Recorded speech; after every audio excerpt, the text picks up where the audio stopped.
اما این کمی الان در ایران هم من شنیدم درمان‌های جدیدی بین مردم باب شده، گیاهخواری و خامخواری، و هیچ کس با گیاهخواری و خامخواری به جایی نرسید، فقط پاچه‌خواری. پاچه‌خواری جواب میده. گیاهخواری.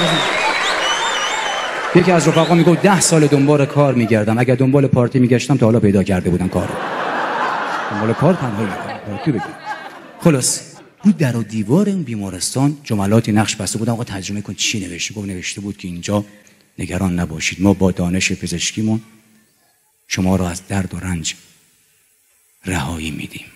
در ژاپن من شنیدم هم چیزی رو دیواره بیمارستانشون زده که ما با کمک خداوند و علم دانش پزشکیمون به یاری شما میشتابیم. و در همه جای دنیا، وقت شما تو ایران بعضی از بیمارستانا میری رو دیوارش نوشته شده توهین به پرسنل بیمارستان 80 ضرب شلاق و 6 ماه حبس. اون دیگه روحیه واسه اون آدم اومده اونجا مریض